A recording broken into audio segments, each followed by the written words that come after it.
So hello students, today we'll start with the topic that is vectors. So now what does the vector mean? मतलब vector का मतलब क्या है? Vector का मतलब है मैग्नीट्यूड भी हो किसी चीज के पास एंड डायरेक्शन भी हो. इसका मतलब हमें इसमें डायरेक्शंस भी बतानी पड़ेगी एंड मैग्नीट्यूड भी निकालना पड़ेगा. सो वेक्टर का सिंबल क्या होता है? वेक्टर का सिंबल होता है this is the symbol of vector. ये जो सिंबल आप देख सकते हो that is the symbol of vector. Okay, so चलते हैं फर्स्ट क्वेश्चन पे. सो फर्स्ट क्वेश्चन मैं बेसिकली जो भी यहाँ पे क्वेश्चंस कराऊंगा वो एनसीईआरटी के होंगे. सो फर्स्ट क्वेश्चन इज, अगर ए वेक्टर मुझे गिवन है आई जे एंड के, सो इसे आई कैप जे कैप और के कैप बोलेंगे. बेसिकली होता क्या है, जब भी हम वेक्टर्स करेंगे तो वेक्टर्स की 3 डायमेंशन होती है. दैट इज ये फर्स्ट वाली हो गई, ये सेकंड हो गई and this is the third one, I J and के. सो ये 3 डायमेंशन होता है. So this is called vector और ये तीनों आपस में क्या होते हैं, परपेंडिकुलर होते हैं. राइट. अब मुझे इस ए वेक्टर का मैग्नीट्यूड निकालना है. सो मैं इनका इसका मैग्नीट्यूड कैसे निकालूंगा? अंडर रूट ये जो आई है इसका जो भी कोएफिशिएंट होगा, यानी आई के साथ में जो भी होगा, यहाँ कुछ नहीं है तो 1 होगा, इसका स्क्वायर एडेड जे के साथ में जो भी होगा, कुछ नहीं है तो यहाँ पे भी 1 हो गया, के के साथ में जो भी होगा कुछ नहीं है तो यहाँ पे भी 1 हो गया. तो इनके कोएफिशिएंट का जो स्क्वायर है उनको ऐड करके मेरे पास जो आंसर आएगा that is the magnitude of A vector. वही मेरे पास ए वेक्टर का मैग्नीट्यूड हो जाएगा. तो यहाँ पे ए वेक्टर का मैग्नीट्यूड क्या हो गया? Under root 3. सो ये मेरे पास एक वेक्टर था, उसका मैग्नीट्यूड मैंने निकाल लिया और उसका मैग्नीट्यूड क्या हो गया? Under root 3.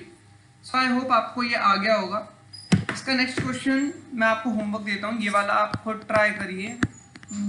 C vector equals to 1/3 i cap added 1/3 j cap added negative 1/3 √3 के कैप.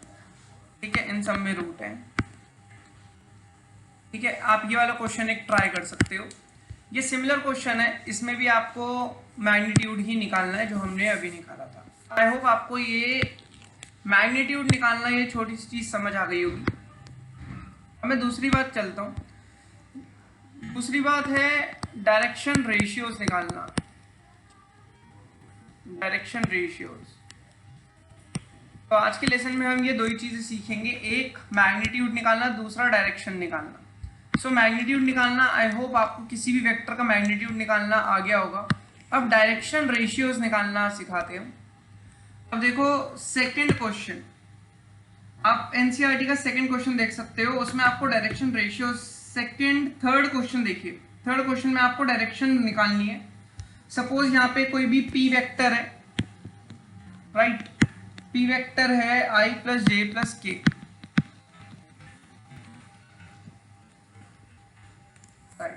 आई प्लस जे कैप प्लस के कैप, आपको इसका डायरेक्शन निकालना है. तो इसकी डायरेक्शन रेशियोज क्या होती है? देखिए डायरेक्शन रेशियोज का फॉर्मूला पहले मैं लिख देता हूँ. एल इक्वल्स टू जो भी आई का मैग्नीट्यूड है, मैग्नीट्यूड को मॉड लिख दिया मैंने, जो भी आई का मैग्नीट्यूड है अपॉन आई के मैग्नीट्यूड का स्क्वायर प्लस जे के मैग्नीट्यूड का स्क्वायर प्लस के मैग्नीट्यूड का स्क्वायर.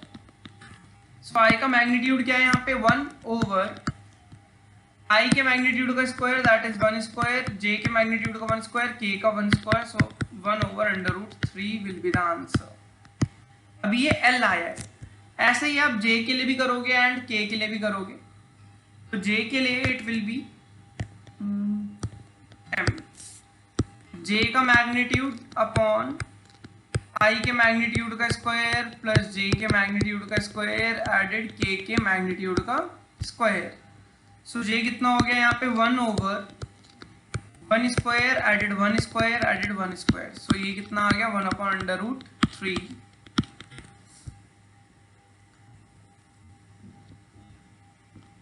एल ये एम हो गया और लास्ट वाला जो डायरेक्शन रेशियोज निकलेगा वो एन निकलेगा एंड वो के लिए निकलेगा. तो के लिए भी सेम ही फॉर्मूला है. के जो भी मैग्नीट्यूड है के का उस वो न्यूमरेटर में एंड आई का मैग्नीट्यूड का स्क्वायर प्लस जे का मैग्नीट्यूड का स्क्वायर और जितने भी हमारे पास आई जे के कैप्स है, उनके मैग्नीट्यूड का स्क्वायर ऐड कर दो अंडर रूट के अंदर। सो के मैग्नीट्यूड देखें यहाँ पे, के के साथ में कुछ नहीं है, so it will be 1 over under root 1 square plus 1 square plus 1 square, so 1 upon under root 3 will be the answer. So I hope आपको ये दोनों चीजें आ गई होंगी, कैसे मैं वेक्टर में से मैग्नीट्यूड, कोई भी वेक्टर अगर गिवन है तो उसका मैग्नीट्यूड मैं कैसे निकाल सकता हूँ, और कोई भी वेक्टर गिवन है तो मैं उसका डायरेक्शन रेशियो कैसे निकाल सकता हूँ। एंड आई होप आपको इन दोनों में कोई भी डाउट नहीं होगा। मैं एक डायरेक्शन रेशियो का होमवर्क दे रहा हूँ, आप प्लीज वो कर लेना। सेकंड है, आप इसी क्वेश्चन को परस्यू कर सकते हो, आगे भी कर सकते हो, दैट इज इसमें क्यू भी गिवन है 2i 2j and 2k, 2i added 2j added 2k। सो आपको ये बताना है कि लास्ट में p और q इक्वल आएंगे या नहीं आएंगे, राइट। ये दो डायरेक्शन है और ये दोनों डायरेक्शन की डिफरेंट होगी डायरेक्शंस, तो आपको वही इसमें लिखना था। अगर ये इन दोनों के डायरेक्शन रेशियोज अनइक्वल है, सो ऑब्वियस सी बात है ये दोनों डायरेक्शन रेशियोज अनइक्वल होंगे। इन दोनों वेक्टर की जो डायरेक्शन होगी वो नॉट इक्वल होगी, वो अनइक्वल होगी, एक नॉर्थ होगा तो दूसरा साउथ होगा। और अगर इनके डायरेक्शन रेशियो जैसे मैंने p के निकाले, आप ऐसे ही q के डायरेक्शन रेशियोज निकालोगे।